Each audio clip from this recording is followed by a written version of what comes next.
So we see that America is the fanatic. We see that the U.S. and the UK and the West are the fanatics, not the people who are defending their land. They say, well, on 9/11, 3,000 people died. Well, that's true, and our heart goes out to that, you know, and death is never wanted, okay? But what about on a daily basis when hundreds of people are bombed by the U.S., the UK, and the Western world in those regions? They don't get to have anger. They don't get to lash out. They don't get that. It's only when you're struck that you scream. Huh? What I'm trying to show you is the hypocrisy of the West and all of the blood that's on their hand and how they'll switch something around. They'll demand that Iran. I was reading an article, and I'm gonna come back to this about Israel and Palestine and South Korea. But I was reading an article, I think it was on RT, and France was saying Iran is close to getting a nuclear weapon. Iran is doing such and such. And I'm like, huh? First, it throws me back because I don't understand how Iran and the rest of those nations even allow the West to even talk to them in that manner. As a man, how can you allow a person to talk to you? First of all, you can't say anything about a nuclear weapon to me if you have 100 of them, if you have 300 of them, if you have 3,000 of them. You can go sit down somewhere. You're not going to monitor me. You don't let me monitor you. No IAEA going to be up in there. You put them in your nuclear plants, and then we'll call it and then I'll put them in after I get what you have, and then we'll be even. An even swap is not a swindle. They're always, well, Iran may get one. You got 2,000. Or Iran may get one. You have 300. And I would not go into all this denial. I'll say what I have to say, and I'll leave it like that. So, well, we believe you have some. Okay. Well, we may have to invade. Well, do what you got to do. But remember that for every action, there's an equal or greater reaction. See, this politicking that they do is not what grown-ups, the everyday grown-ups would do.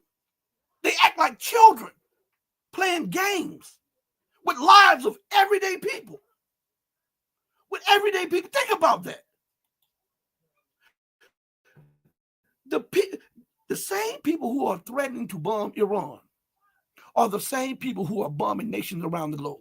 The same people that talk about democracy are the same people who are trying to overthrow the democratically elected government, the newly democratically elected government in Georgia. The same people who are talking about democracy are illegally occupying 1/3 of Syria, and it's causing terrorists to flood Syria again.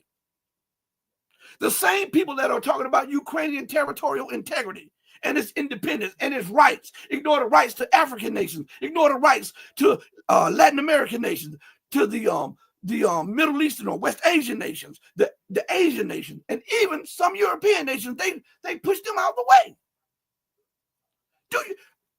Let me give you an example before we go more into this. Now, I said this on one of my shows before. If you were in need of money, right, and I came to your porch and I knocked on your door, and you come to the door, and I have a big suitcase full of money, right, and you knew me to be this rich guy, right, hundreds of millions of dollars, and I come to your door with $2 million. And no strings attached. I just say, listen, here's my book. This is my game plan. This is how I started. But I'm gonna make it a little easier for you. I'm gonna give you this box, this $2-3 million box, so that you can have what I didn't have at the start. Wouldn't you gravitate towards that more than me coming to your house with a gun and trying to force feed you what I believe and the way I came up and the way my life played out? Wouldn't you yearn more toward or lean more towards trying to understand me because I came to you in humility and showed you, hey, listen, I know you're stressed out by debt, but if you do this, this, and this, and I'm going to help you do it. I'm going to give you the financial seeds to do it. If you do this and this and this, you can secure your family, X, Y, and Z. Wouldn't that be more palatable or more to your liking. And when you gravitate towards that, instead of me coming into your house, kicking in your door while you're sitting down, holding your entire family at gunpoint and say, listen, I was poor too. I'm demanding that you transform your lives and do what I say do so that you can be more like me. Huh? So my point is this. If the democracy that the West is offering is so good, then why the hell do they have to force feed it to the entire world through the barrel of a gun? Common sense. Common sense. I don't have to be in your neighborhood. I don't have to be on your doorstep. If you see me and you see the progress of where I came from and where I'm at and how I'm treating people and how I'm treating myself and how I'm trying to live, that becomes a something to motivate you to say, hey, listen, this guy came from the same circumstances I came from. Maybe I can employ some of the stuff that he has along with what I have and make it that way, but it would suit me and my family. Instead of me coming in your house with guns trying to force feed you what I've done and trying to mold you into what I am. Right? Why is that so hard? Why doesn't anyone talk like that? Why don't they ask those questions? Because if democracy is so great, and if the democracy in the rule of law, as they say, in the government is so great, then why do they have to make war with everybody? Why do they have to demonize everybody? Why do they have to fight everybody? Why do they have to villainize everybody and then victimize the people that they villainize? Why? Because if it was so great, you would not have to force anybody to do it. They would come willingly because they would see it as a beneficiary. They would benefit in the greatest manner from doing it. You don't have to force feed nobody. You don't have to make anybody pick up $1 million. They'll pick it up because they know that's in their interest. Listen, I go on these rants because common sense is not so common anymore. People act like they don't have common sense. By the way, let me shout out to my guy, Carl Zah in the building. We'll have Carl on the show tomorrow. You guys got to join us. It'll be at 6 Central Time, 6 p.m. Central Time. All right. I think it's episode 10 of the War Report, our series that he and I have together. All right. Hit the like button. So now, how does that connect? Well, I'm going to play a clip of what's going on in South Korea, right? And remember that I was telling you guys that the West, they're losing bad, so they're going to put on a full court press. So they'll distract you somewhere else. And what they're trying to do in Syria and Lebanon, what they're trying to do is stretch Russia and put fear in Iran. They're trying to stretch Russia because they still don't believe that Russia has the capabilities to deal with what's going on her border and then deal with what's going on in the West Asian region. They still don't believe that. They have this, you have to understand, that they are smitten with derision. So all they can see is American exceptionalism and UK exceptionalism. And in their mind, their excrement don't stink. But everybody else has limitations to what they can do, but not the American and British Empire, which is trillions and trillions and trillions and trillions of dollars in debt. They don't have any limitations now, even though the debt burden grows by leaps and bounds every hour. But they want to press Russia, press China, press Iran to try to break them or see if they see any cracks in their rise so that they can pounce on the cracks and push them back a little bit to stave off certain collapse of the British and the U.S. empire. That's what's going on. I'm going to tell it to you like it is. I know people are getting mad, but hey, like I always tell people, it's better to get pissed off than to get pissed on, you know? So that's real. And I'm going to look you in your eyes and I'm going to tell you the truth. I know that's not what they do nowadays with this gender bending and all of this other stuff. But the way I was brought up is you look a person in the eyes, you tell them what's real, you tell them what you can do and what you can't do. And when you shake your hand to a person, that is tantamount to a contract. All right. So I'm shaking your hand and telling you that I'm going to be as honest can be. And I'm going to tell you about the real life situations in this geopolitical game that they're playing. All right. So listen to this real quick about South Korea, and we'll be right back. We are following developing situation in South Korea. Their president has lifted martial law he imposed after the parliament defied him by voting to overturn it. It began when President Yoon Suk-yeol made an unannounced address to the nation declaring martial law while accusing his political opposition of sympathizing with North Korea. Following the order, the military announced political gatherings would be suspended. Despite that, enough members of parliament were able to meet and vote to block the martial law decree. Charlie D'Agata joins us now from the Pentagon. Charlie, thank you for making time for us. Can you walk us through how we got to this moment and what has happened since the martial law was ordered?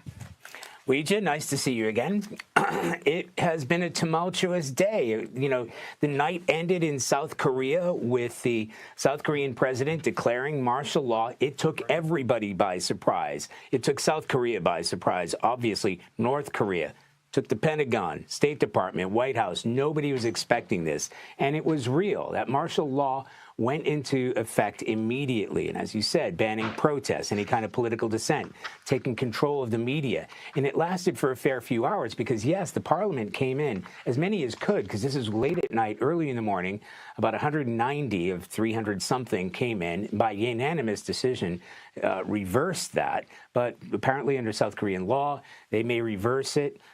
It's then up to the president to go ahead and accept that reversal. And about 6 hours later, he said, OK, we'll agree to take that order back. So but for, a tumultuous 6 hours, the country was under martial law order. And this is a major ally, military ally of the United States. There are 28,500 troops there at bases throughout South Korea. So this was something that the Pentagon was closely monitoring. I can tell you, Pentagon officials tell me that the mill-to-mill, as they call it, the South Korean military and the U.S. military were in constant communication throughout. Yes, there's a lot of soldiers that live off base, but they would have had to adhere to that curfew. But as I said, this was late at night. By early morning, about 6 o'clock in the morning, that had been reversed. But, a tumultuous time. The North Koreans were looking at it, and this is a major U.S. ally in that region. Well, the State Department has also expressed their concerns. Let's watch. We are watching the recent developments in the ROK with grave concern. We are seeking to engage with our Republic of Korea counterparts at every level. Our alliance with the Republic of Korea is ironclad, and we're fully committed to that. And ultimately here, our hope is, and every hope and expectation is, that any political disputes will be resolved peacefully and in accordance with the rule of law. And Charlie, given the close allyship that you just laid out with South Korea, what role does the United States play when something like this unfolds? Well, yes, of course, the South Korea is a diplomatic partner, but it is what we would hope to be, what the United States would hope to be, is a stable democracy. But importantly, you have that U.S.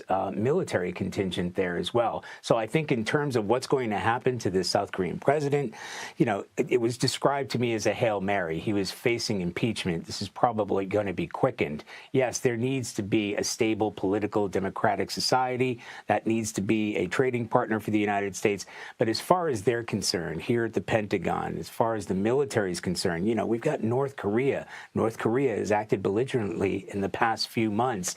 They want to keep those channels of communication open. It's also worth noting that there's nothing to indicate that North Korea had changed anything in their posture in order to exploit the situation. As far as the U.S. is concerned and the North Korean military, importantly, the South Korean military is concerned, it's business as usual, and they're going to maintain that sort of stability, whatever the sort of political upheaval happens in South Korea itself. All right, Charlie D'Agata, thank you so much. Thank you. I'm going to replay part of that clip in just a second, okay? Because there's something to that clip. But at the end of the clip, the guy's talking about North Korea has acted belligerent lately. Now, North Korea has no bases on America's border. North Korea is not trying to prevent the reunification of some part of the United States with the United States, right? North Korea is not holding war games on a daily and weekly basis on the U.S.'s border. North Korea is not deploying nuclear weapons, even though they have them. They're not deploying them to the shores of the United States. They're not saying that they will reduce North Korea to a piece of sand. But North Korea is being, see, this is what I'm telling you. And I think a lot of the pundits, a lot of the channels, they, without thinking, I think they don't realize that a little imperialism is in their talk. So when they look at it, they just dismiss what this guy is saying. But if you leave that there, then other people will think that's the truth. That's not the truth. North Korea is not the belligerent one. How is North Korea belligerent? Because they say if America strikes them, they'll strike them back. Didn't America say that with any of her adversaries? How is North Korea belligerent? Because it is test firing rockets. Doesn't America test fire rockets every day? How are they belligerent when America has something on North Korea? It's not the other way around. How is North Korea belligerent if they says if the United States or South Korea violates their territorial waters or their airspace, then they will respond immediately with a military strike? Isn't that what America would do? Huh? And why don't people let this pass? The hypocrisy. I'm telling you this. It's what I tell you. There's an atmosphere of hypocrisy and exceptionalism and imperialism. And it seeps down and it permeates into the minds of the average person in the Western world. So when people say stuff like that, it just is accepted and they keep moving on. But if you don't address these little things, it becomes facts. Even though it's wrong, it becomes facts in the heads of most people because they don't have the access to the intelligence. They don't have the access to real-time movements and what's really going on the geopolitical chessboard. But we have to address that. But I want to go back to something that he said, okay? In the first minute or so of what he said, I want you to check this out again, okay? Just give me a second because I want to address this too. We are following developing situation in South Korea. Their president has lifted martial law he imposed after the parliament defied him by voting to overturn it. It began when President Yoon Suk-yeol made an unannounced address to the nation declaring martial law while accusing his political opposition of sympathizing with North Korea. Following the order, the military announced political gatherings would be suspended.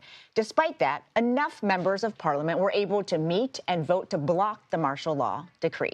Charlie D'Agata joins us now from the Pentagon. Charlie, thank you for making time for us. Can you walk us through how we got to this moment and what has happened since the martial law was ordered? Ouija, nice to see you again. It has been a tumultuous day. You know, the night ended in South Korea with the South Korean president declaring martial law. It took everybody by surprise. It took South Korea by surprise. Obviously, North Korea took the Pentagon, State Department, White House. Nobody was expecting this. And it was... That's what I wanted right there. Now, this man really see, let me say something first before I address this. These people do not respect your intelligence. And these people that call themselves news reporters or journalists are the worst mouthpiece of the empire. Listen to what he says, that nobody expected it. It caught everybody by surprise. It caught South Korea by surprise. It caught North Korea by surprise. It caught the Pentagon by surprise. It caught the U.S. by surprise. Now, let us look at that for a minute. The United States has bugs everywhere in South Korea. They have agents everywhere in South Korea, okay? Now, how could declaring martial law catch the United States off guard when if South Korea declares martial law, guess what happens? That means that they're preparations for war, right? Listen to what I'm saying to you. And in wartime, the United States has control over South Korea, the entire South Korea. If you think I'm lying, Google it. Look it up.